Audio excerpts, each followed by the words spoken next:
Prepare yourselves for a battle of epic proportions between two titans. Feast upon their voices and revel in their words. This is Dueling Ogres.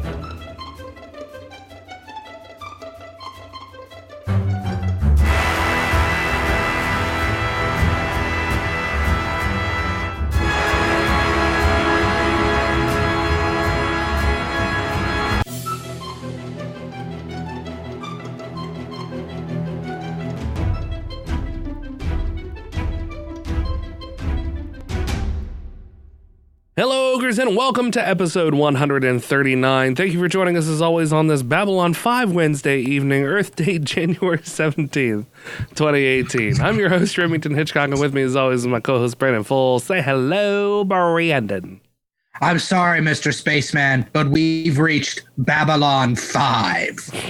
It was a space station, Brandon, so... Star Speed Babylon speed number 5.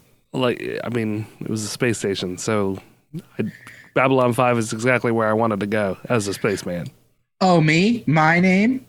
He spins around. At this point, I want to paint a picture. He spins around and he points to his sequin jacket, and on his back it says Babylon 5, and he points to it with both thumbs. Right. Just a little thing named Babylon 5. Yeah. And he skates away. But he's wearing fucking space skates. So what signifies space skates?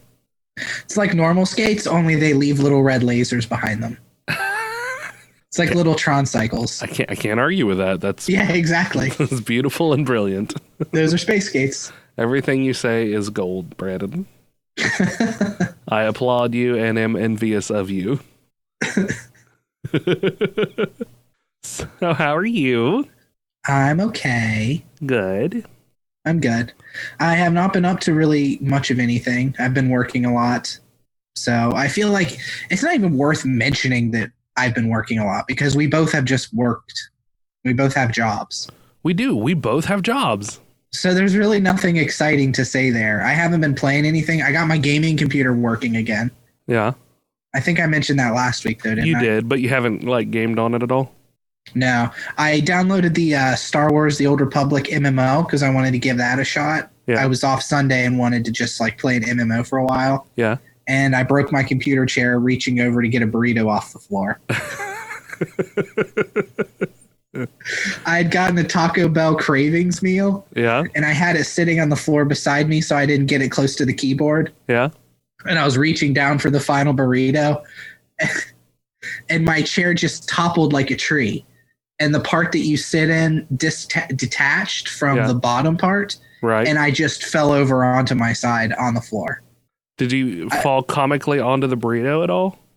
I was clutching the burrito and I landed as if whenever my daughter was very young, maybe like a year or so old, I was taking her inside for Christmas and I slipped on some ice. Yeah. And kind of cartoonishly fell forward and I instinctively rolled my body and landed on my shoulder to protect her. Yeah. Just one of those things you do. It was very similar with this burrito. Right, because heaven forbid that any harm comes to the final burrito. The first thing I did is I unwrapped the burrito like, my God, are you okay? You took its temperature. Yeah. Made sure. Oh, geez. We got to get this burrito inside. Well, that's good. I'm glad that you could save the life of the burrito. Yeah. So I feel like that's society's way or nature's way of telling me that I should continue to count calories, which I started to do after you started doing. Right. I figured we could be buddies and count calories together. I love counting. I'm running. Good. Speaking of burritos, I had a couple burritos today. Now, burritos are not super great when it comes to the calories. Yeah, not so much. It's like 300. Especially when you put 4 of them in a Cravings meal with cinnamon twists. It's almost 300 calories, I think, in one burrito.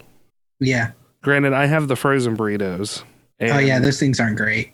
So, I mean, they're made with the cheapest fucking ingredients. It's probably horse meat. No, probably not, because horse meat would at least be leaner. Well, it is a little concerning that they put meat in quotations. But it's the El Monterey beef and bean burrito. And one burrito is 290 calories. And they're small. They're really small. Yeah. So sad to say, I'm probably going to go a little over my goal for the day today. I have 867 calories left. I'm not entirely sure what I'm going to make for dinner, but it'll probably be something not super great. Yeah. So I don't know. We'll see. Fondue. Cheese fondue. Yes, just drinking cheese fondue. It's pepper jack.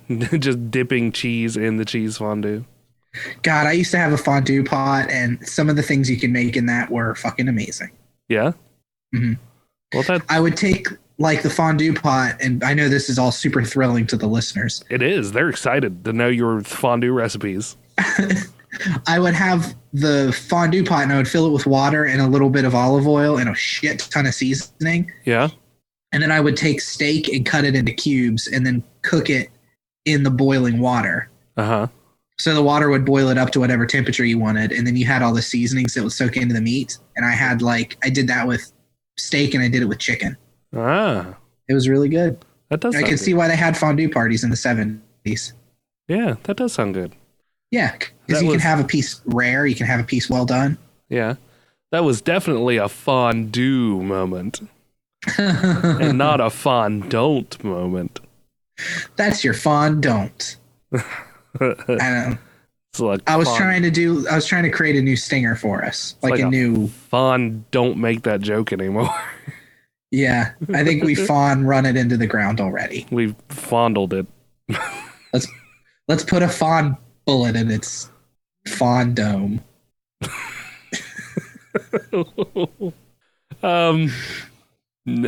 No. I'm not sick anymore. Yeah, you sound a lot better. I mean, I'm still a little stuffy here and there, but all in all, most of it's gone.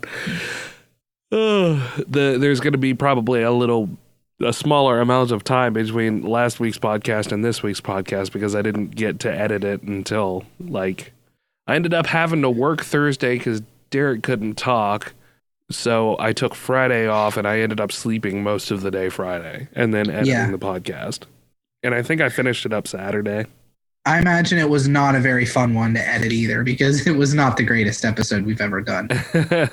I mean, you were talking about it and you were like, I bet it'll be better than you think with the segues and stuff. And it wasn't that bad. It wasn't. Yeah. After it was all said and done, I am a master editor after all. Yeah, but at the same time, the episode underneath has to be good. You can't just edit shit together and make it sound good. I beg to differ, sir, because that's what I did last week. That's really what you do most weeks, I think. You raise a valid point, sir. But yeah, other than that, I mean, I've just been working as well and just trying to get all the snot out of my face hole. So nothing super exciting. No, nothing exciting. I have been trying to work on some graphics and stuff because, you know, we're partnered with Humble Bundle and we'll get free games every once in a while. And sometimes we'll get beta invites to stuff. And I want to start streaming some of that stuff. So I've been working on graphics for Streamlabs to where we can jump onto Twitch and stream some video games and then, you know, have our Streamlabs that goes off whenever somebody subscribes or gives us a thumbs up or donates or, you know, what have you. I think that would be awesome. We've been getting a lot of codes. Like, I don't think there's anything that's out yet we can talk about. I'm not sure. I don't think Next Up Hero, I think is okay to talk about, if I remember right. Okay. Oh, that one I think is an open beta. Yeah, I think it's an open beta. I haven't been able to play it though, so. Oh, have you not? No, every time I turn it on, every time I double click it on my computer, it pops up for a second and then just shuts down. Every time. It just does not want to run. Oh, really? I had zero problems running it. I have some issues with DirectX because the Windows I installed on my computer is shitty for whatever reason. It's just not good Windows. Yeah. Like sometimes when you install it, you can have good Windows and then you have not so good Windows. And I have the not so good variety. Okay. So I can't ever update DirectX. So there's some games that require like older versions of DirectX. Like I think it's up to 11 now, or is it 11 or 12? is the most current DirectX. Right. But there are some games that'll be like, I require DirectX 10. Yeah. And it's made in such a way that it isn't even aware that anything past DirectX 10 exists. So if it doesn't see specifically DirectX 10 on your computer, it won't run. For some reason, my Windows doesn't have the driver or the support, whatever it is that most Windows has, to fool that program into saying, okay, I get you want DirectX 10, but this DirectX is just as good. We'll simulate 10 if we have to. Because my Windows has never updated. Not once has it ever updated anything ever. Huh. Now, I don't know if Next Up Hero requires specific. It's new enough that I would think it would require just whatever the newest DirectX is. Right. But program DirectX issues do what Next Up Hero is doing. Gotcha. So that was a long way of saying I'm not able to play it, unfortunately. Well, that's lame because that was one that I was wanting to play with you. Yeah. Well, I think I'm going to upgrade my computer to Windows 10 here within the next week or so. Yeah. And then that should help. Well, let's hope so. Mm-hmm. So I have a fun little story to start us off with. Okay. But in the meantime, I don't know, I might try to play something a little bit tomorrow, even if I don't get all the graphics done that I want to get done. So you can go over to twitch.tv/duelingogres and you can like pre-subscribe to us. That way you'll get a notification if we start streaming. Yeah, and I'm sure you'll put out something on Facebook if you start streaming. Yeah, probably. So I don't know, go do that. Keep an eye out. Probably do it after I finish editing the podcast. So yeah, and you'll have to let me know. I'll try to jump on with something. Okay. But yeah, so my first little story, I don't remember how I ran across this, honestly. I was surprised and shocked by the name of it. There's this lake in Webster, Massachusetts, and it's called, in quotes, Webster Lake, but it's not really called Webster Lake. Okay. It has a Native American name. And that Native American name is like 45 letters long. What? It's okay. Are you going to pronounce it? Yes. Okay. It's Lake Chargagog Manchowgagog Chalbunagunga Maug. So Lake Chargagog Manchowgagog Chalbunagunga Maug. Chargagog Manchownagog. Big Chogagog. Chargagog Manchowgagog. Chargagog Manchowgagog. Chalbunagunga Maug. Chalbunagunga Maug. Yes. Babylon 5. Babylon 5. So it originally started off like as just Chalbunagunga or Chalbunagunga, meaning fishing place at the boundary. So that was like its original name. But when the English colonists arrived, they expanded the name to the full aforementioned name, meaning English knife men and Nipmuc Indians at the boundary or neutral fishing place. Well, that's nice that they expanded the title to be inclusive, I guess. Yeah, it was very, very good of the Native Americans. The name quickly became a source of pride for people who lived nearby. In the 1950s, a plan to shorten the name was met with fierce resistance, tinged with a little poetic disobedience by poet Bertha A. Joslin, to which she wrote a poem that I wanted to read for you today. Okay, I'm super interested in this poem. Does she use the name of the lake in this poem? She does indeed. Awesome. Touch not a G, no impious hand shall wrest one from that noble name. 15 in all their glory stand, the G's. And ever shall the same, for never shall that number down, though Gog and Magog shout and thunder. Chargagog Manchowgagog Chalbunagunga Maug shall blaze the beacon of the town while nations gaze and wonder. Man, fucking poets. Yeah. They live on such a weird fringe of society. You know what I mean? Yeah. Like, allow me to take my pen and write this hilarious poem. Yeah.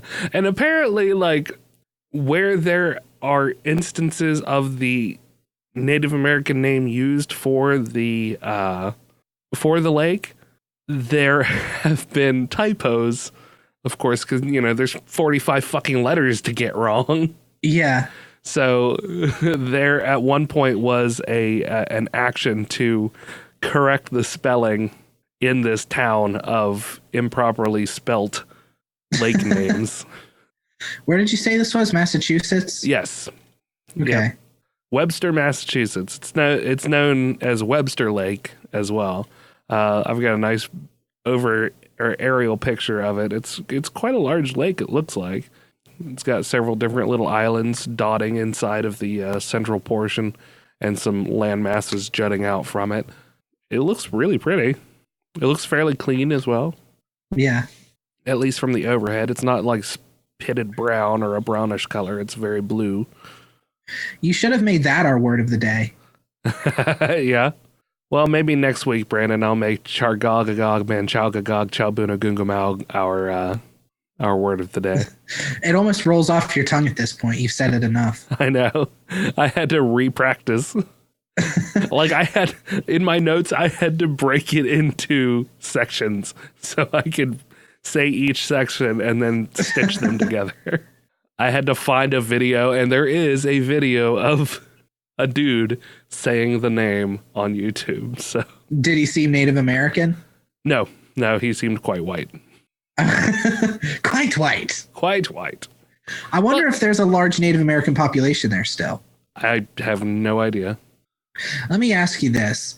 Do you think there will always be a place for poets in society? I mean, I guess.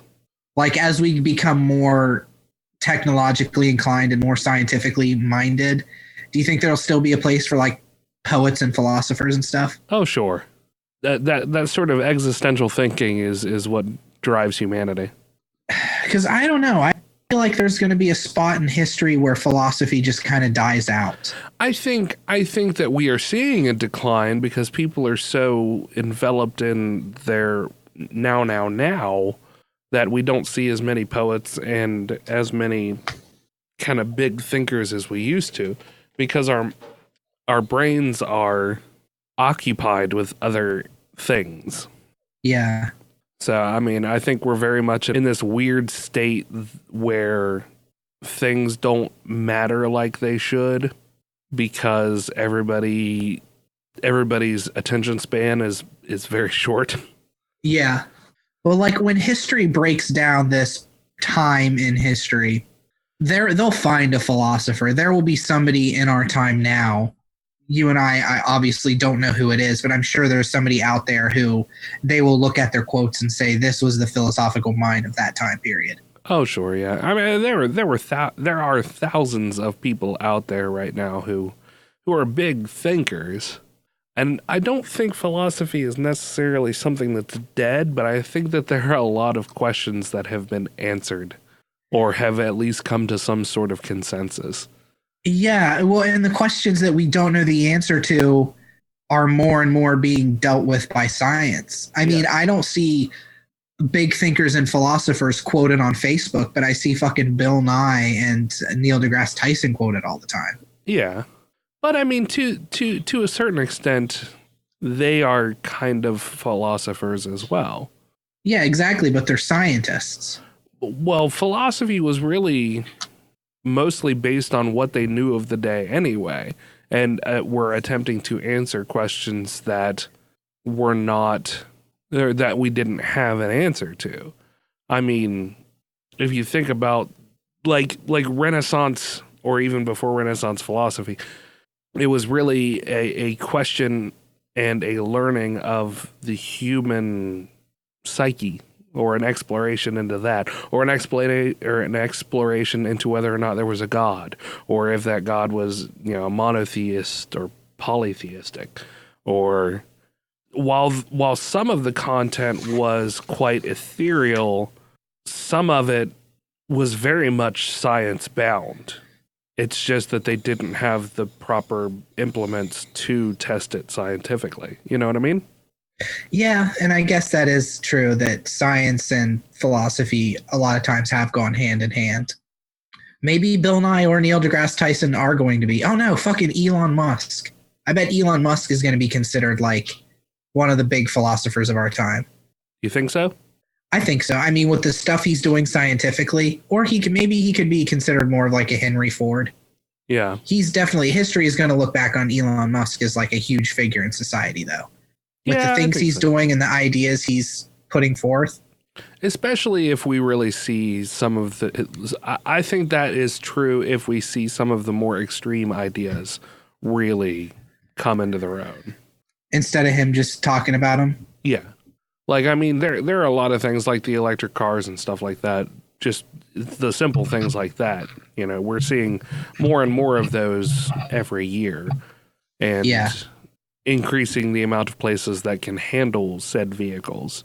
But I think that some of the more really out there ideas will really be the ones that kind of cement his place truly in history as somebody that, 500 years down the road, people will be talking about.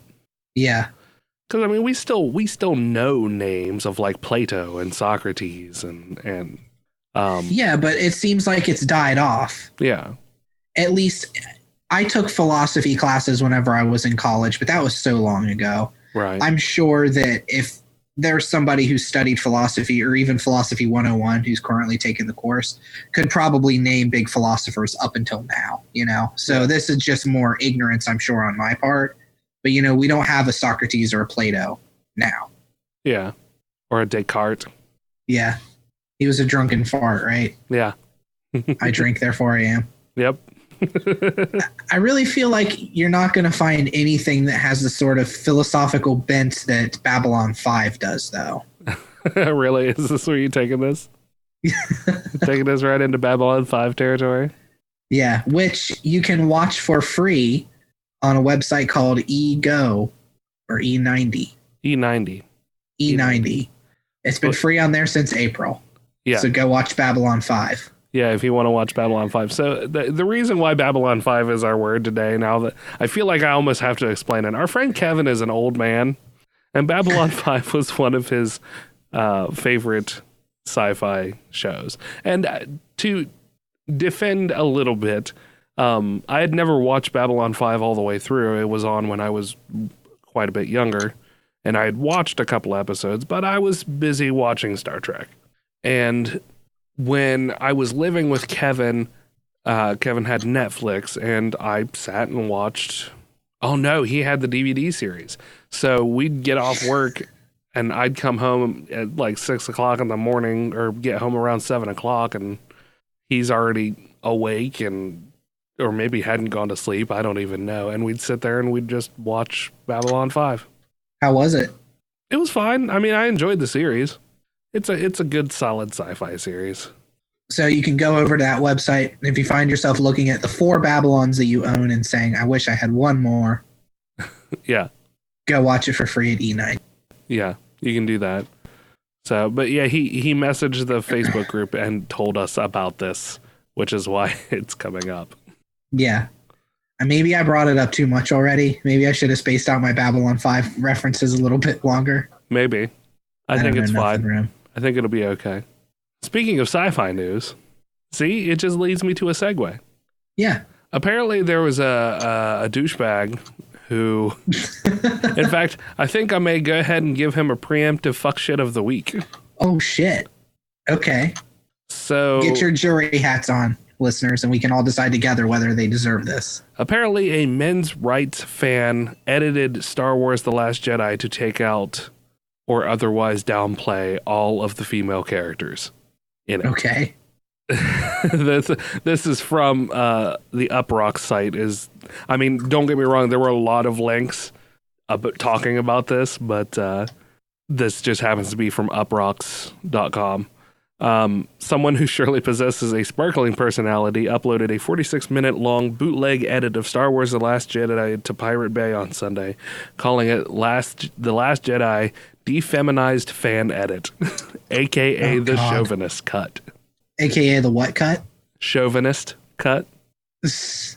Yes, let's go ahead and assume he removed girls' power and other silly stuff. I'm just shaking my head right now. Yeah. Which I know doesn't translate well to audio, but that is so stupid. Yeah. I mean, Twitter in turn commented on it in true stupid fashion. Being behind it? No, being against it. The Last Jedi, this paragraph reads, news of the edit's existence prompted an appropriate reaction from Star Wars The Last Jedi director Rian Johnson, which was then echoed by Mark Hamill and John Boyega, to which he seems like he's referring to somebody else who commented on the stupidity of this. Priscilla hits all the major points here, but I'll just add a very long ha ha ha. And then Hamill chimed in and said, agreed, but let me add crying, laughing, smiley face emojis. And Boyega commented, great points. Hopefully it's okay to make a final point. Also crying, laughing emojis. And then Hamill replied, good to know we're on the same page, son. Well, like, sure, you have Rey in the movie, and you have the girl that gets partnered with Finn in the movie. I'm pretty sure her name's Rose. I'm pulling it off the top of my head, but I think it's Rose. Yes, you're right. Rose Tico. But there's not like a giant amount of girl power in the movie. No, there's like not. It's not an overwhelming girl power movie. We see other people chiming in. I'm fighting back against Disney's anti-Crumb prejudice with a fan edit of Last Jedi that cuts to a salacious Crumb reaction shot every 12 seconds. Somebody looks like a fake post on the pedestrian gaze make 11-minute cut of the post that edits out everyone except Meryl Streep's caftan, which is, I think, the nightgown that she's wearing in the movie. Oh, okay. In The Last Jedi? No. I was going to say, I don't remember Meryl Streep in The Last Jedi. I don't know. Maybe this is just a joke that goes above our heads because neither one of us are gay. I have credited a 46-minute recut of The Last Jedi. It is entirely a pilot episode of Rose Tico Space PI. I liked Rose's character a lot. I've seen people complain about her as far as like her progression and especially towards the end, what happens with her character. But I really enjoyed her character. Yeah. And it's not just because I thought she was adorable, although that is a tiny part of it. Probably a lot of a part of it. Just saying.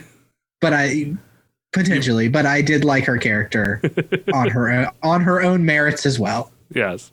But also because she's an adorable Asian lady. She had two great merits. Oh no, I really I did think her character was super cool. One of my favorite responses to this is my impression of all the people showing up in my notifications defending the MRA cut of The Last Jedi. And then he links a picture of Kirk throwing a tantrum. And it just says, stop calling me a fucking man, baby. Up at the top. So, yeah, whoever this guy is, seriously, just fuck shit of the week. Yeah. Sorry. What the hell was that? I was messing around with my phone, and I was sitting with the kids, and we were all comparing our notification sounds. Mm-hmm. And I set my notification sound to a sheep buying, and now I can't get it to turn off. Oh, okay. But I think I just got it, so. So do you think that a fella who makes a fan edit like this deserves fuck shit of the week? Yeah, absolutely. Okay. I don't think I can't believe I even dusted off my jury hat, took it out of the closet and put it on. Just damnation before we even get started. Yeah. Yeah, I mean, there's no reason. Like, I don't know. People have been saying it's all super girl power since The Force Awakens with Rey. But like, your main character's lead female character doesn't mean that it's super girl power. And who cares if it is? It's not like, I mean, I get it. And this is a tightrope to walk, but like female Ghostbusters that people flipped out about. Yeah. You remember all that brouhaha that we talked about? Yeah. I liked female Ghostbusters. And there were parts in female Ghostbusters that was like, I get where people see this and say this is very, very heavy in your face girl power. Right. But I didn't have a problem with it. You know, like sometimes there's girl power movies and sometimes there's movies where a big muscled shirtless dude's like ripping people's throats out with a knife. That's like a guy power movie and you can enjoy both of them. Yeah. And The Force Awakens has a female character. Like you said, just because you have a lead female character doesn't mean it's an in-your-face feminist movement movie or whatever. Right. She's not like lightsaber and dudes' dicks off. You know, she's not like patriarchy and like cutting off an erect dick. If that were the case, I might be like, I've got a little bit of a problem with this movie, Rian Johnson. Yeah, I'm starting to feel a little insecure. You would never see anything like this in Babylon 5. I assume. Yeah, probably not. So yeah, fuck shit of the week. And there's just that whole sect of people on the internet who are the MRA people who like to just do this kind of shit to stir the pot too. I really feel like a lot of it is just because they're going to get a reaction out of people, and then they can laugh and be like, haha, look at the snowflakes who are offended. Yeah. Yeah, I agree. I also still hate the term snowflake. Yeah. God. It's taking something very wonderful and just bastardizing it. Yeah. I think I've said this before, but I don't like the term social justice warrior either. Well, it's meant as like a pejorative. It's meant to be negative. Yeah, but I know people who take it quite positively, which I guess is fine if you want to take it and make it not a pejorative. Yeah, I think that's what it is. But yeah, the whole term SJW, I just think is stupid. Yeah, I agree. Because I feel like by using the term SJW either negatively or positively, you are picking a side in a fight that doesn't need to have sides. Yeah. I get the two sides are different a lot of ways intrinsically in how they believe, but once you say, yes, I am an SJW, or no, I hate SJWs, you've just joined into this war that is fucking stupid. Yeah. Whenever I feel like the people who are saying this stuff are down here, and my hands listeners are very low. Mm-hmm. Whereas the people who are making actual changes in society are up here. Yeah. Again, at this point, my hands are much higher, listeners. Right. And they're the ones who are actually making real change. Yeah. While everybody else just wants to throw around titles and be like, look at me. Yeah, I agree. I'm above titles. Yeah. You're above a lot of stuff, Remington. Yes. You're almost like a god. I am kind of like a god. I control everything that we say in here, including cutting out where you made me look like a terrible racist last episode. Did you cut that out? I did. I cut it out entirely. I was wondering if you were going to cut that out. I was. It wasn't funny enough to be left in. I disagree. No, I'm honestly kind of glad you did, because with what we were talking about, I realized the day that the episode came out was Martin Luther King Jr. Day. Right. And me making you look racist when that episode came out was kind of tone deaf on my part. Right. Even though I like the running joke that you're racist, even though you're obviously not. I tend to wield that as a heavy bat sometimes instead of like the little rapier that I need to just wield every so often to dig in. Yeah, I agree. You take broad strokes with that rapier on that sometimes. Yeah, I tend to. So give me a story, Brandon. This is actually still within the vein of Star Wars news. Okay. This is according to Leland Chee, who is a member of the Star Wars group who works with Disney to just kind of keep Star Wars stuff canon. And he gave a reason for why when Disney bought Star Wars, they said that all of the expanded universe stuff was no longer canon. Yeah. He said part of the reason they got rid of it is because Chewbacca was killed off in Star Wars canon. Oh, an extended really? Universe. I gotcha. So they didn't want to move forward in a universe where Chewbacca was dead before they did like episodes 9, 10, and 11. Or 7, 8, 9. Yeah. Well, I guess that makes sense. Chewie is a pretty pivotal character as far as ancillary characters goes. Yeah, but I mean, they fucking killed off. This made me mad because they don't want Chewie dead, but then they killed off Han Solo in The Force Awakens. They don't want Chewie dead yet, Brandon. It made sense for them to kill Han Solo off, mostly because Harrison Ford hates Han Solo. Yeah. Okay. Well, then you haven't seen Last Jedi yet, have you? I still have not seen Last Jedi. No. Okay. So I won't say what, but they kill another big character in The Last Jedi. Carrie Fisher? I'm not saying who. Okay.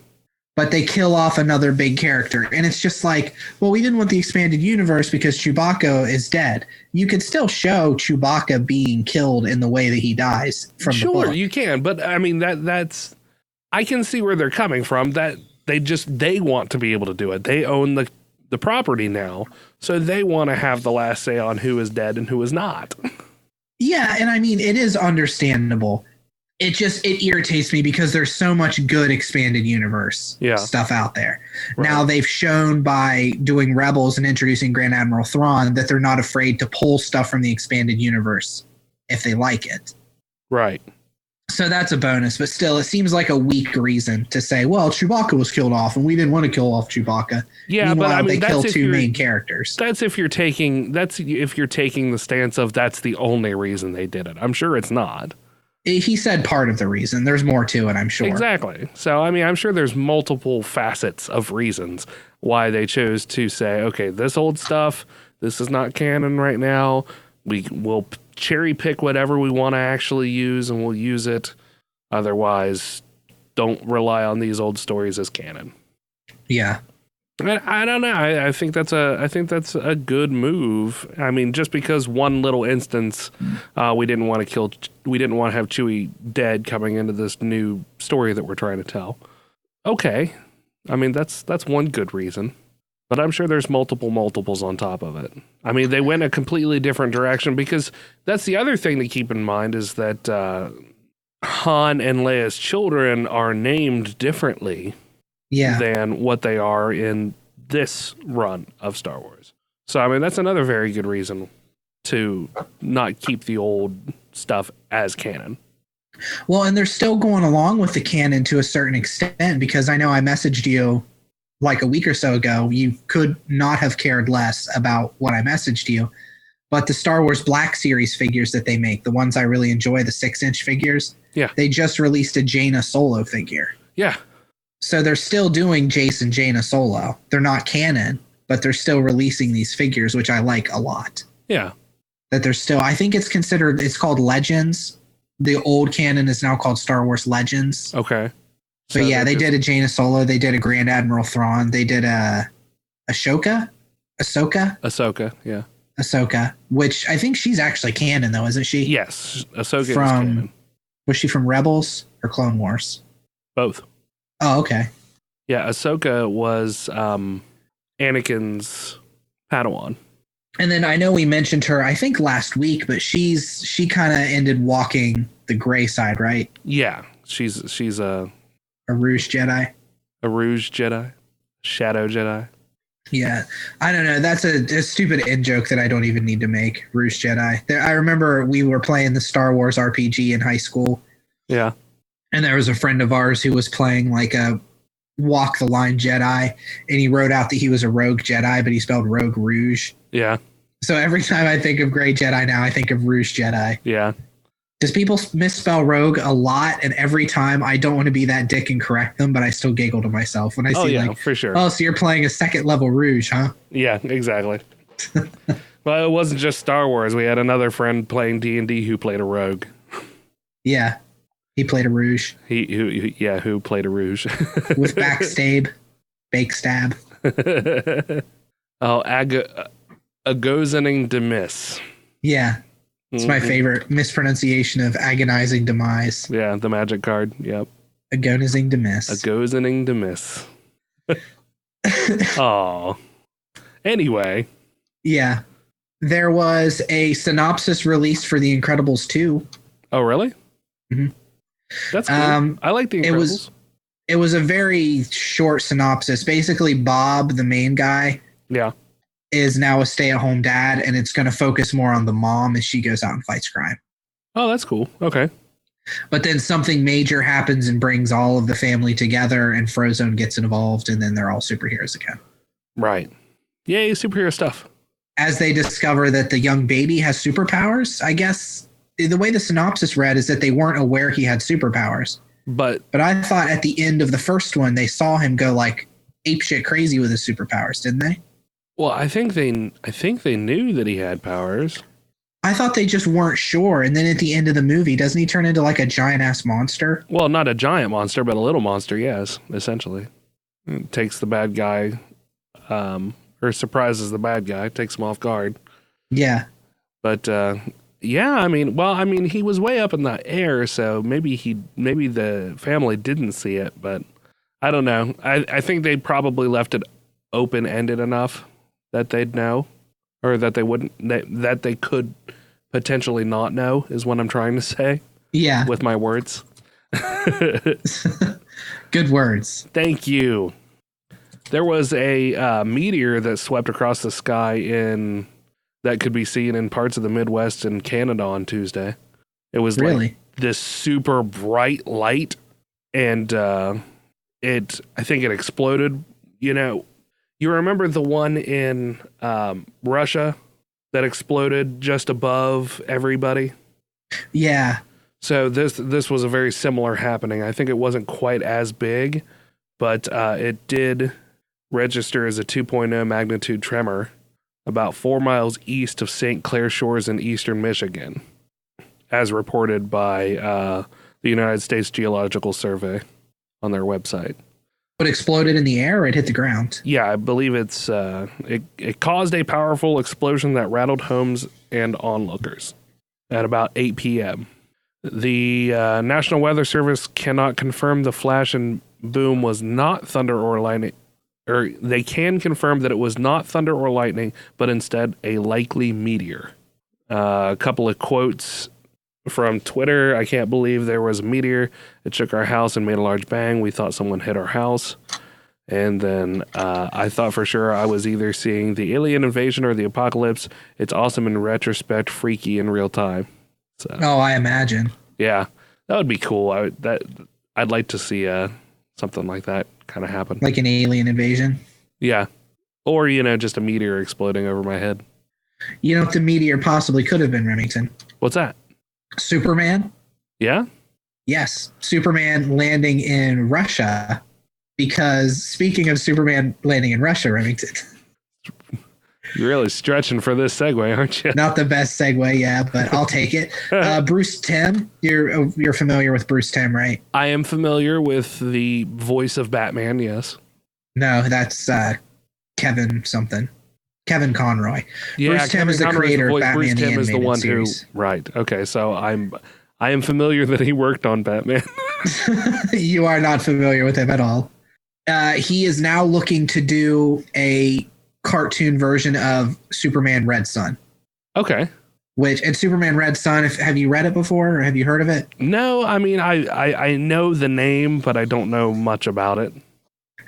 The story is what would happen if Superman's pod, when he landed on Earth, crash landed in communist Russia instead of Kansas. Oh, okay. So he was raised and worked for the Russian government instead of the American government. Ah, I see. It's a pretty good story. It's a 3-issue run. It was written by Mark Millar. Yeah. Who did Kick-Ass and Logan. Yeah. Yeah, it's a really good, it's dark. It's a dark story. It'd be cool to see it as a cartoon, honestly. I imagine that it would have to be at least a little dark. And I love the way that they're taking this Batman animated series style and adapting these dark storylines to them. Like these PG-13 R-rated stories. Why is that? It's just cool to see. It's like you're seeing the awesomeness of the comics themselves done in the same sort of comic style that they were done in originally. Just in animated format. And I love Batman the Animated Series anyway. Yeah, I love the style. Speaking of comic book news, I think it was the Marvel Instagram itself released a new image of Ant-Man and the Wasp, both in costume. Oh yeah, I saw that. It was pretty cool. There's not really a whole lot to say. Just they released a new picture from the set of both of them in costume. Did you see Ant-Man? I did not. I heard it was enjoyable, but yeah. See, I haven't either. I avoided it kind of because I don't like Paul Rudd that much. Why do you not like Paul Rudd? I don't know. I just don't like him as an actor that much. I don't like dislike him. I just am not a fan of his work. I think you've probably just seen all of the wrong Paul Rudd movies. That's like a possibility. Like any Paul Rudd movie that you have ever seen just happens to be the wrong one to showcase his ability. Like what's a recommendation for a Paul Rudd movie you would suggest, or a Paul Rudd property that you would suggest I see? that would be maximum Rudd? Probably Ant-Man. Really? Yeah, even though I haven't seen it, from what I've heard, I think it's a good place to get a good idea of what he is capable of. You know, I liked him in Captain America as the little bit that he was in that. Yeah. I think it's important to see an actor who's kind of, because Paul Rudd, I think he did a lot of romantic comedies there in the 90s as well. Yeah. And some sillier movies. Of course, he was in Anchorman. Oh, yeah, I did like him in Anchorman. Yeah, and he was good in Anchorman. The first one, I didn't care for the second one at all, really. Really? You didn't like the second one? I think it was too over the top at that point. With the Minotaur fight? Yeah. I think it had just gotten to the point where I was like, I get that this is supposed to be silly, but this is just too silly. Yeah. Too silly. I loved it. Yeah. But, yeah, I think Ant-Man would probably be a good one for you to get a bit of rutting. Yeah, I'll check out Ant-Man. I'll have to see if it's on Netflix or anything. Yeah. And I went back and I watched a bunch of the release trailers for Black Panther because I feel like I was letting my confusion with the technology dichotomy that's going on really sully what I was hoping to get out of the movie. Yeah, you were really hung up on the technology aspect of it. I am. And to a certain extent, I still am. It's just still so weird to me. But after watching several of the trailers together, I get it better now. Is it because you're not used to seeing the technology from an African country? Yeah, honestly. But, yeah, you know, that and the fact that it's remained hidden all of this time as well, which the trailers kind of shed a little bit more light on that. And then watching a couple of external videos talking about the city itself. Yeah. So I kind of got a more broad understanding of it, and because the movie itself looks cool. Oh yeah, and like we talked about, it already beat sales. Yeah, its pre-sales are through the roof, higher than any other MCU property has been. I really wish I saw more movies in theaters because Black Panther's one I want to see, but 99% of the time I just wait for the movie to come out streaming for me to watch. Yeah. Which doesn't really work well for the podcast because you don't see movies either in theaters. Yeah. So by the time we actually talk about movies, it's like fucking 4 months later. Yeah, it doesn't do us a whole lot of good. You got to see Last Jedi so we can get into spoiler territory with it. I know. I'm the worst. I'm the worst human being. Are. So we've talked about Detective Pikachu. Right. The movie that's coming out. Yeah. It's based off... starring Danny DeVito. Yeah. It's based off of a game that was released in Japan. Yeah. Nintendo a few days ago had a Nintendo Direct, which is like they'll release them on short notice and be like, hey, we're doing a Nintendo Direct. And it's just them showing a bunch of shit. Right. Detective Pikachu is releasing on the 3DS in English March 23rd. Oh. So now you'll be able to play Detective Pikachu. Well, and they're releasing an Amiibo with it. Oh. And it's Pikachu in a detective hat. I want a Pikachu with a detective hat. Oh, I'm going to buy one for sure. Here's the thing, though. It is a giant Amiibo. Oh, really? How yeah, so? Like the normal size Amiibos are like... couple inches? I know, this big, couple inches. Yeah, this one looks like it's probably 6 inches easy. Oh, wow. Yeah. Why are they making it so big? I don't know. Just so you can have a display piece, I guess? Because Nintendo's fucking weird, I guess. They're like, I don't know, make a big Pikachu. Americans will love it. They're dumb. Just make them big. Whatever. Americans have huge hands, I hear. Give them a big Pikachu. I don't know. Yeah, there you go. So yeah, I'll have to report back because I'm definitely picking that up.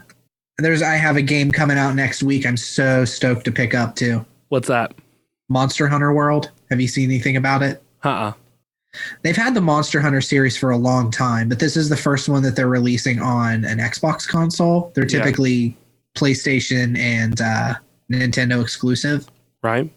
So the whole game, all you do is you fight these giant monsters. And then you hunt down, fight these monsters. The battles with one monster can take like half hour, 45 minutes sometimes. Oh, wow. Time to kill these things. But you kill them and then you skin them and you get like their bones and their hide, and you use all that stuff to upgrade your armor and your weapons so you can fight more monsters. Huh. That sounds pretty insane. Yeah, you can do up to 4 players co-op on it. Yeah. I just ordered myself a headset earlier tonight. I've got some friends lined up to play with when it comes out Wednesday. Nice. Yeah, so I am pretty excited. That's fun. I just thought I'd mention that in with the games that I'm looking forward to. Well, speaking of games, the Fable series might be making a comeback. Yeah, I saw that. It's still rumor at this point, isn't it? Yeah. Rumor first appeared when a former Lionhead employee tweeted about an interesting choice behind Fable 4, a game that has not been announced, and the tweet hasn't since been deleted. At the same time, people noticed that the job listings page for Playground Games, a UK game studio like Lionhead, was hiring for positions with the following description. You'll join the team and the project at an early stage, giving you the rare opportunity to shape your future the future of an exciting, large-scale, open-world action RPG AAA title from the outset. So, Fable was originally released in 2004, and they had released several games for it. Of course, Fable was one of my more favorite games on the Xbox. Oh yeah, I remember you loving Fable. Yeah, I really liked the art style of it and the gameplay of it, and it was simple and fairly easy to play, but it had instances of difficulty, which was good. Fable Legends was the last game that Lionhead was working on until it was canceled about 2 years ago, and Lionhead Studios shut down. Fable Legends was such a great idea too. Yeah. And then Playground Games. This is why this is such a weird choice and it's such a strange rumor. Playground Games is known for Forza Horizon. Yeah. And it was all speculation until today when Eurogamer reported that work is underway on a brand new big budget Fable game according to their sources. So it hasn't been officially confirmed yet, but it's been sort of confirmed in enough places. Yeah, seems that way. Quote from the site, "We've heard the new Fable is planned as a story and character-focused open-world action RPG. A significant investment in its development is also planned, with some 200 people set to work on the game at Playground's newly established second office in Leamington Spa, Warwickshire." Wow. Yeah. Fable co-creator Simon Carter commented on Eurogame's story. "On the one hand, it's great for the UK games industry and very pleasing that Fable isn't dead. Indeed, it will be lovely to play one as a punter without coming out in hives. On the other hand, it's a little curious to get rid of the team that is uniquely expert in making Fable and then try and make Fable. Fable is a weird game and a tough one to deconstruct for a new job. That said, the team in question is very talented and I'm sure they'll do a fantastic job." Yeah, I mean, you got to say that point at the end so you don't look like a dick. Yeah. You have to say the team is very... And Forza Horizon are open world racing games. Yeah. I'm not a racing game person. I suck at them. I don't enjoy them. Right. I like the Horizon games. They do open world really well. Yeah. Within the confines of a car. So if they take the open world knowledge that they have a good base for the open world part of Fable anyway. Yeah. But yeah, he's right that Fable is a weird IP. It is. There was specific humor that made Fable and separated it from just another third-person RPG. Yeah, for sure. But, I mean, to that end, I think that the humor that was inside of it was a very British humor anyway. Yeah. And I think that as long as it continues forward in Great Britain, there's going to be enough British sensibility injected into the game. Yeah. That we shouldn't have to worry too much about the humor being off kilter. They just need to go in and say, make it as dry as possible. Yeah. So yeah, and he also makes a good point too. I'll agree with the fact that he says, curious that you would get rid of the team that made Fable and then go on to just make Fable. Yeah. Yeah, but I mean, to that end, I don't think was Playground... I mean, Lionhead Studio was its own studio, right? Yeah, but it was under the Microsoft umbrella. Right. So, I mean... I think it was Microsoft could have saved Lion's Head Studio. Yeah, and I'm sure that's a possibility, but with Playground Games, I don't see what would be stopping any of the developers who did work on Fable to come back to it. From moving over? Yeah. I mean, unless every programmer who worked on the games is now, gainfully employed somewhere else and working on other projects, I don't see why they wouldn't. Yeah. I mean, especially if they have that under their belt. There's no reason why they couldn't say, hey, I worked on the last Fable games. Love to keep the new title true to the spirit of the original games.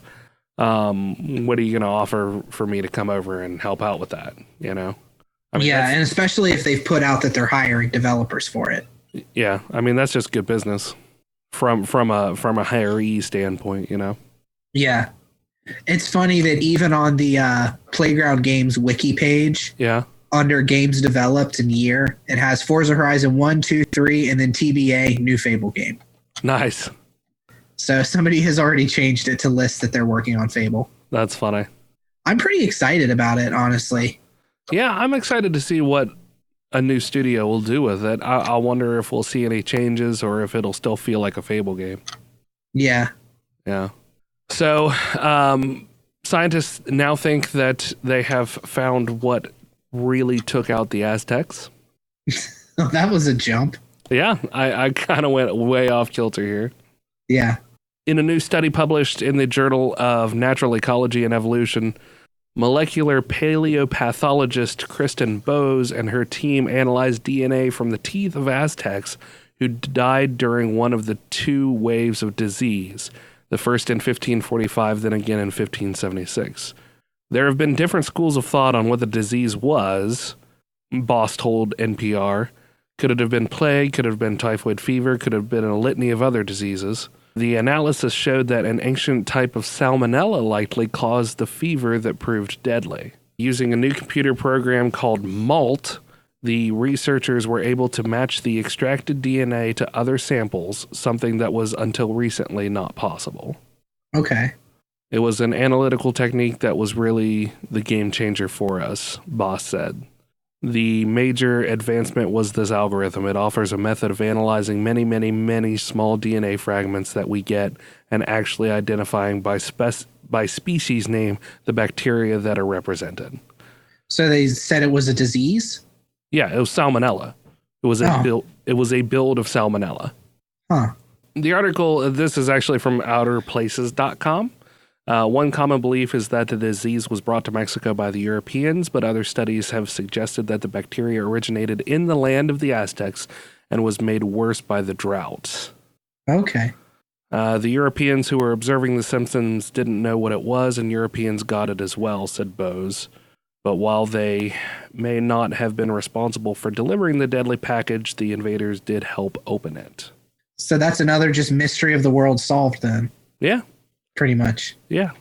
As far as it goes, the Aztecs were killed by salmonella. Figures. Is the new going story, so. Which really gets rid of like any of the crazy romanticization of what really happened to them. Yeah. It's like, oh, there's just salmonella.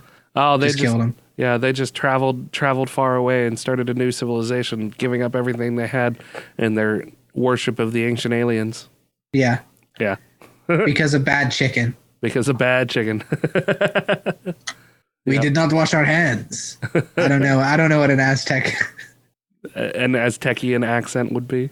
That's as good as any, I feel like. Oh, we should have washed our hands even. Yeah. It'd be kind of a Spanish-Mexican accent, I suppose.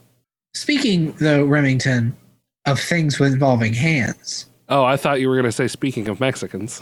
No. There's a new Karate Kid show coming out. Did you see that? No, really?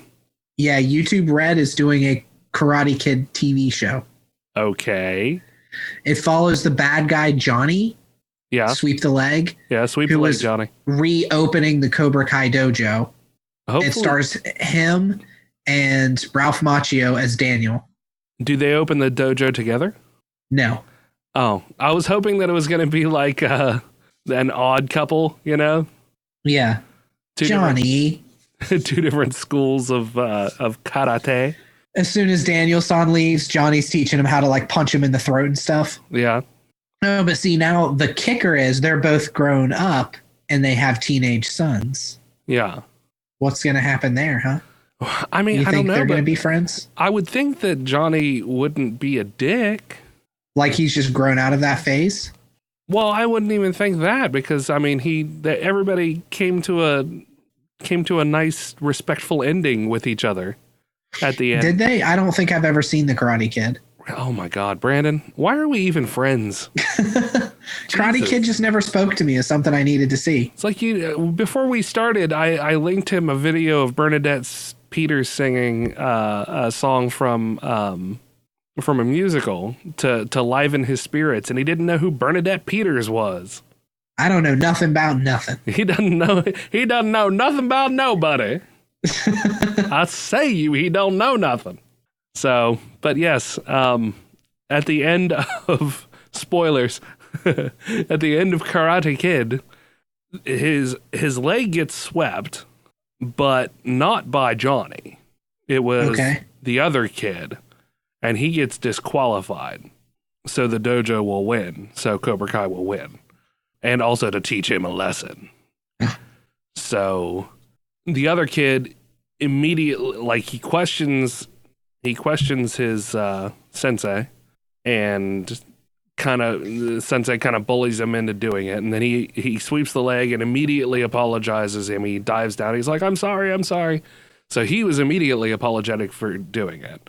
And then when Daniel-san comes out to face Johnny, he ends up beating him fair and square, and I think Johnny even hands him the trophy and shakes his hand and congratulates him and comes to terms with their child mortality.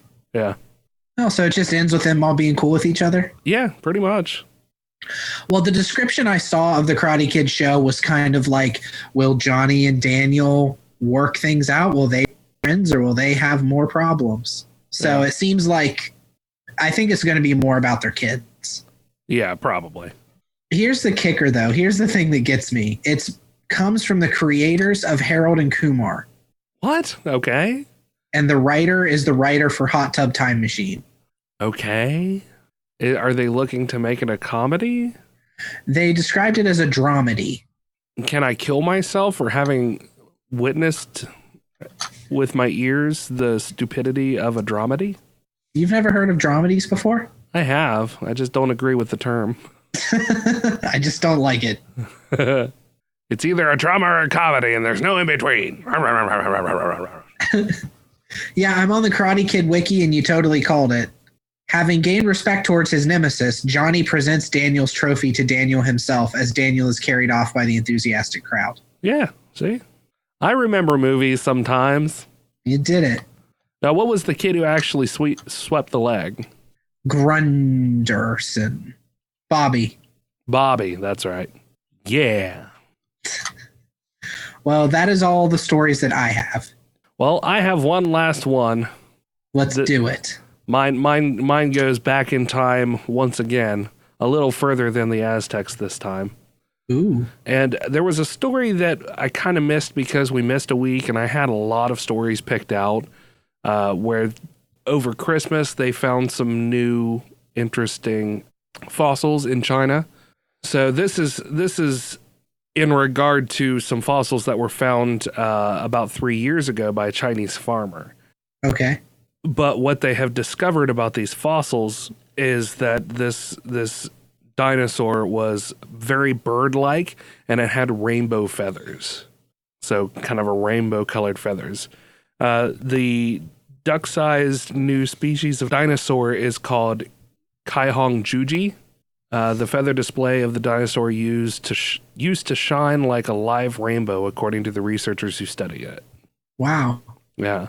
Scientists are still not very clear on the origin of iridescent birds, but the newly discovered dinosaur gave a fair idea. The fossil, which is 161 million years old, is the earliest known example of iridescence in a feathered dinosaur. Birds with iridescent features now, such as the male birds of paradise, attract mates with their flashy colors. It's also a tactic that other non-avian species of the animal kingdom use. For instance, peacock spiders also use their tiny iridescent scales to mate. The Caihong also helped researchers gain more insight into other traits that birds developed.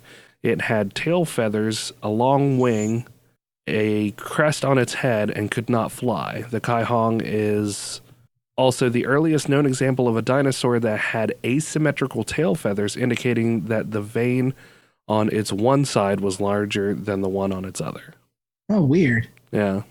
The pigment and shape of melanosomes reportedly determine the color in animals. Hummingbirds have bright iridescent feathers, but if you took a hummingbird feather and smashed it into tiny pieces, you'd only see black dust. I want to preface this by saying when I first read that sentence, I thought that it just said smash a hummingbird into tiny pieces. And I thought, you monster. Man, scientists are assholes. Yeah. So if you smash their feathers into tiny pieces, you'd only see black dust. You wouldn't see any of the iridescent coloring. The pigment in the feathers is black, but the shapes of the I don't know how to actually say that. Melanosomes that produce the pigment are what make the colors in the hummingbird feathers that we see. Okay. So science. Biology. Bones.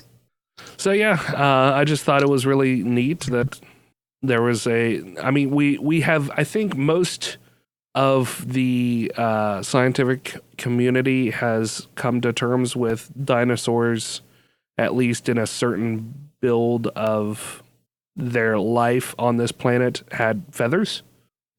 Yeah, and I love that we're still finding new things out about dinosaurs now. Yeah, isn't that is really neat.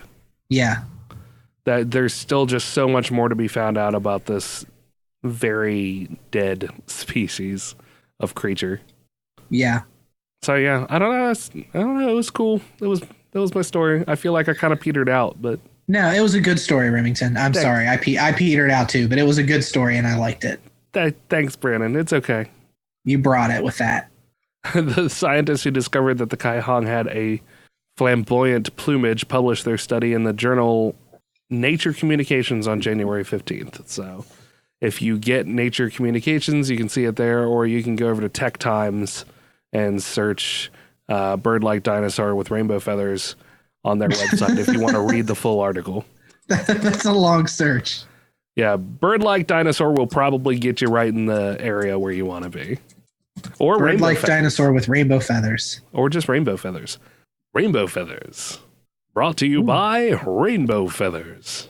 I found one on the New York Post. It's a cool picture. It looks like a sloth face. Yeah, kind of. The legs of it, like, see all the... I imagine we're probably looking at the same picture. Is he, like, perched on a branch? Yeah. Facing the left? Yep. Yeah. And he, like, the leg feathers look like they're just jutting right out of it. Yeah. So I don't know why it would need that. Mother Nature is a weird thing. Yeah. So yeah, I think that about wraps up our episode. Caihong Juji. Caihong Juji. Yep, that's all I have as far as news goes. Well, I'm glad. I'm glad that we could get another episode out. Yeah, episode, friends. So if you have any questions or comments or you'd like to hear yourself on air, you can call us at 978-DU-OGRES. That's 978-386-4737. You can also reach us on Twitter at Dueling Ogres, email us at duelingogres@gmail.com, or leave a comment on the fake book? On the fake news book. Fake news. On the Facebook page. I don't know if we have anything. Like I said, the last episode hasn't been up for very long. So did we actually have any comments on this last episode, Brandon? Oh, yes, we certainly did, Remington. Is it Terry? Terry and Steven. Oh, okay, cool. You saw Steven because we commented on it. I'd like to read this comment that Steven, the Diamond Man, my friend Steven Hines left. Okay. He says, Rem is a beast for powering through his illness to help create this episode. Mr. Hitchcock, I owe you an apology for accidentally singling you out about the Mac bigotry. Let me make it up to you by saying that Brandon in this new episode was a condescending, Bill Gates taint sniffing Microsoft Windows licking butt munch. Thanks for plugging my EP, which was completely recorded on a MacBook Pro with GarageBand. I feel like I may have struck a bit of a nerve. Hey, I'm the one who said all the bullshit about Rock Band. I mean, GarageBand. Yeah. The name that I still can't get right. He also said, by the way, he found those vintage sayings that turned out to mean the opposite of what people think to be quite fascinating. Yeah. So it was a nice little tidbit you threw in there at the end. Yeah, thanks. And GarageBand is, like I said, it's a good program. It is. It's just a solid program. And yeah, a lot of people still do use, I mean, as far as he's not wrong in saying that a Mac tends to work better when it comes to the creative side of things. But oh no, it absolutely does. But I've never been able to get myself into the vein of working on a Mac, nor paying for a Mac when I could pay, a third of the cost to get a PC that'll do the same thing. Yeah. And I can upgrade my PC where I can't necessarily my MacBook. I know from having been in the business of working on computers that MacBooks are not cheap to fix. No. A PC screen you can fix a lot cheaper than you can a Mac screen. Yep.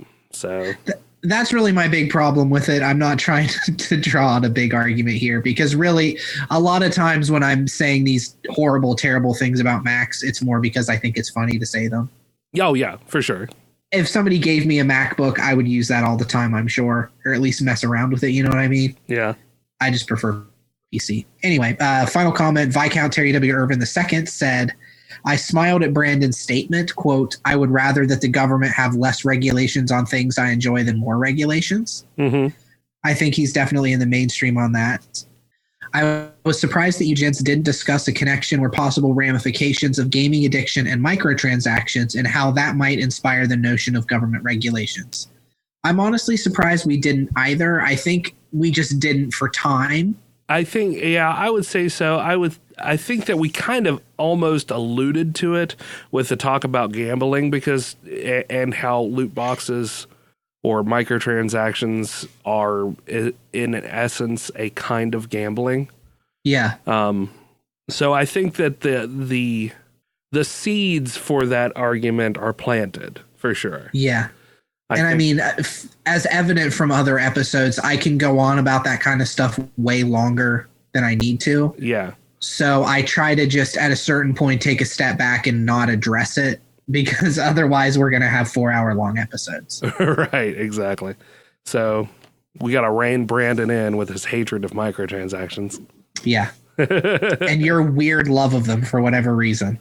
I don't love them. I just understand their existence. No, you love them. That's it. You love them. I love them, and I hope that every facet of your life is inundated with microtransactions. It basically fucking is.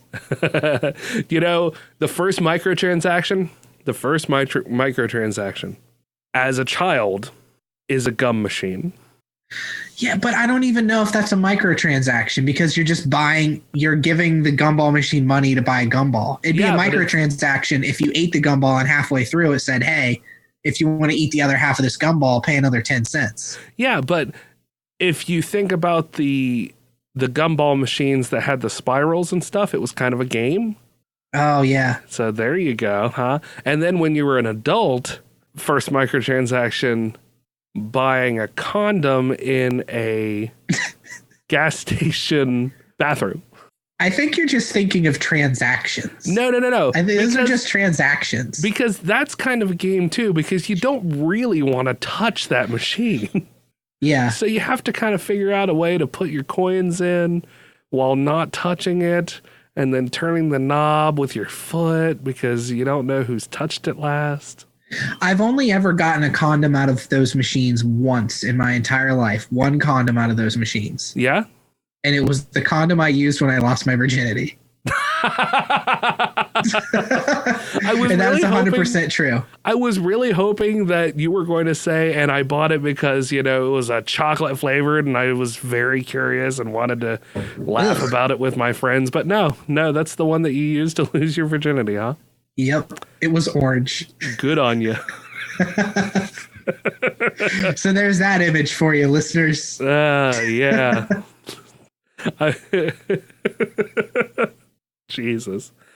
Well, if you want to add your 2 cents to that conversation, you can hit us up on the Twitters or the Facebooks.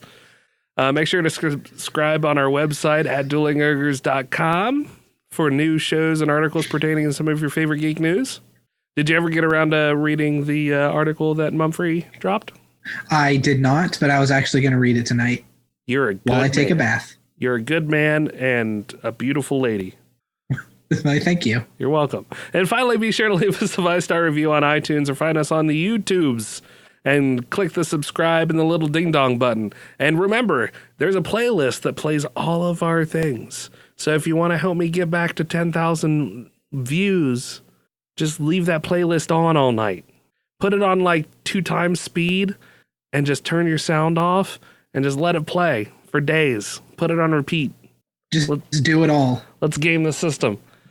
What I need you to do is I need you to build a dedicated PC that you can put off to the side and just stream my videos constantly. It's not that big of a deal to just listen to our episodes 10,000 times. Yeah, it's no problem. No problems at all. 10,000. That's a paltry number. It's like 10,000. That's like 15,000 hours. Yeah. No big deal. And if you follow us on all of the social medias, you'll at least know when we put up an episode and when we put up a new article, when we put up, like I said, I think I might see if I can get a little streaming in tomorrow. Yeah. That might be fun. I really just want to give it a go. I want to give it a try and give it the old college try and see how things roll. So you're going to try it on Twitch maybe? Yeah. I'll probably be on twitch.tv/duelingogres. So yeah, if Remington ends up jumping on Twitch, I don't know if I'll actually be able to connect and play with him with whatever he's playing, but I'll at least be hanging out in the chat room. Yeah, I'm thinking of playing Next Hero Up because that's the one that I can. But I have a bunch of the other games that we've gotten. Yeah, we'll have to wait until we can play them. Yeah. Humble Bundle offers free games a lot. And in fact, I just recently posted, it's over now, because it ended Wednesday at like 10 a.m. But you could get like three or six. I think it was 6 games from their Humble Trove for free. And I grabbed a bunch of those just because they're free. So yeah, Humble Bundle offers a lot of cool stuff like that. Yep. Right now, in fact, they have just opened up a collection for manga. A bunch of the Attack on Titan manga. So if you are into manga and you're into Attack on Titan, or you have been watching the show and want to see where the manga or where the show has gotten its storyline from, you can go over to Humble Bundle, click through the link on our in our show notes, and I'll throw it up there, and it'll take you right there, and you can buy some manga. Yeah, because are we considered affiliates? Yes, partners. They call it a partner program. So check it out, because we get money, you get cool stuff. It's all super cheap. Yep. And the way Humble Bundle works, I think we've explained it once before, but you have little sliders when you buy something. So for instance, on this Attack on Titan one that I was talking about, for $1 you can get volumes 1 through 5. $8 or more you get volumes 6 through 15. And then Attack on Titan Lost Girls volume 1 through 2, or 1 and 2, and Attack on Titan No Regrets volumes 1 and 2. And then $15 or more gets you a bunch more. $18 gets you even more, and you can separate how like if you pay $18, you can decide how you want that $18 to be spent. My favorite charity is Child's Play. Those are the guys. That was the Penny Arcade guys who set that up. Yeah, and so that's usually the charity that I choose when somebody clicks through our affiliate link or through our partner link. It'll say you can donate to us and you can donate to Child's Play. That happens to be my favorite one. But you can use little sliders, and once you add it to your cart and decide how much of that $18 you want to go to charity or to the publishers or to us. Yeah. So that's how it works for those of you who haven't had a chance to check it out. So yeah, it's pretty cool. So you're not paying any more money. You're paying the same $18. Yeah. You just get to decide on how you want to spend that $18. Yeah. You can give it all to charity, and we at least on my end, on the dashboard end, it lets me know how much we've made and how much we've made for charity. And that in itself is a good thing for me. Yeah. Like I just, whether we get that money directly or it goes to a good charity, that's all that matters. Yeah. Screw the publishers. This is all. Well, I don't know about that. The publishers have been sending us games. This is true.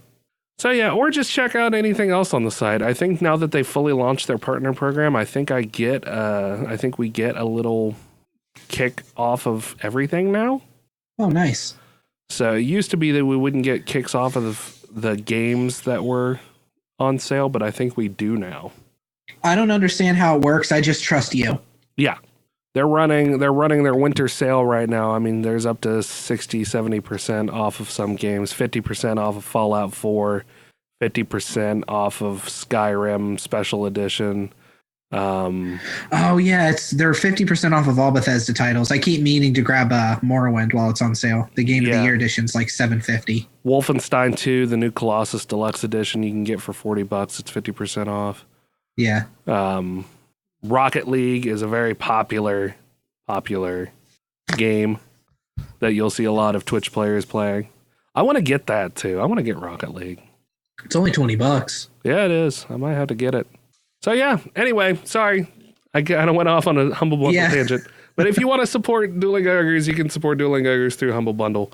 Or you can buy a shirt. Or you can buy a shirt if site. you like. Go over to the website and get one of those. Or otherwise just support us by, leaving 5-star reviews on the iTunes and the YouTubes, leaving us comments on there. I share our episodes always helps. Yeah. Giving them the thumbs up, doing all that stuff. We actually get $5 every time somebody grinds up a hummingbird. No. So if No, hummingbirds are wonderful. Don't even joke about that. You jerk. So until next week, Ogres, keep your clubs blunt. And your tusks sharp.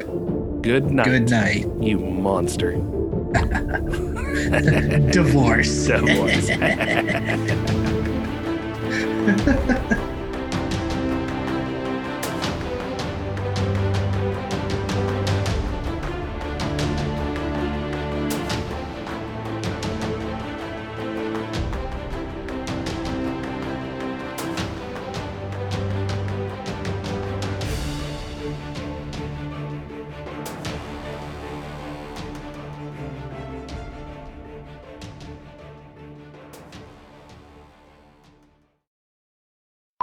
I'll get to Scotland before ya.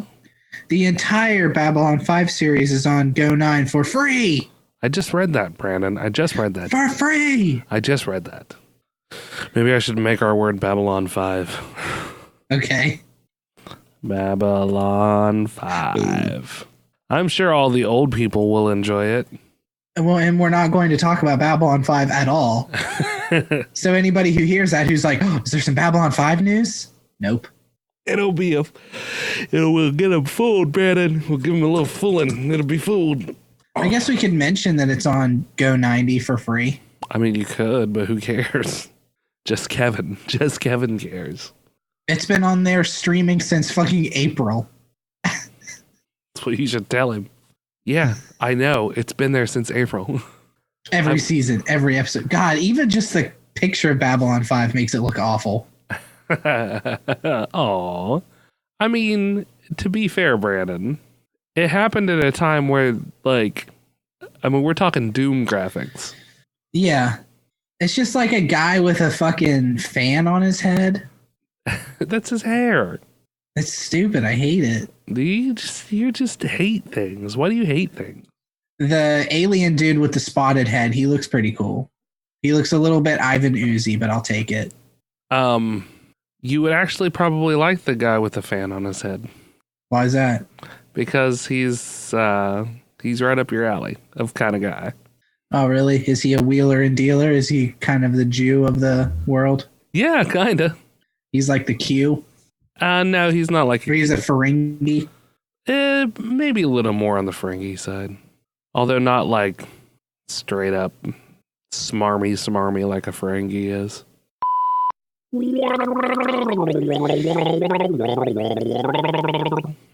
Been watching Little Mermaid. Yeah, I can tell. Get out your Snarf Blacks, everybody. Your gargle blasters? No. Your snarfle goggles? Your Snarf Blacks. I was a writer for The Little Mermaid. Your Bambus Boobus your Snarf Blacks. Your Blangle Puss. No. Your fart box. That's a thing. This is humans call it a fart box. This is what you make your little poops out of. It's your fart box. I'm a seagull. What do you want me to do? I'll eat your poop. I'm basically just a garbage bird. You got any poop? I'll eat your poop. I'll snatch bread right from your hand. I won't even charge you. Just give me poop. Just give me the poop. Give me the poop. Just give me the poop. Just give me the poop. You have a cat. This is what Thaddeus does. He just crawls up on you like a baby. Yes, he not like he won't even sit on my lap. He makes me hold him and cradle him like a baby.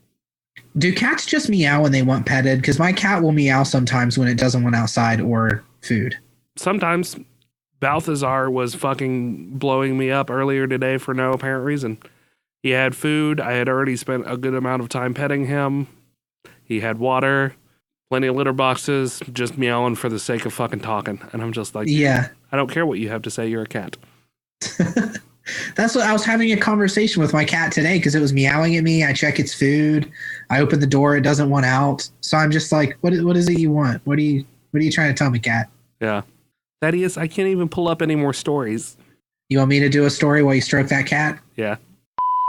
It goes on to say that one of the common beliefs is that the disease was brought to Mexico by the Europeans, but other studies have suggested that the bacteria originate. Oh my God. Let's start again.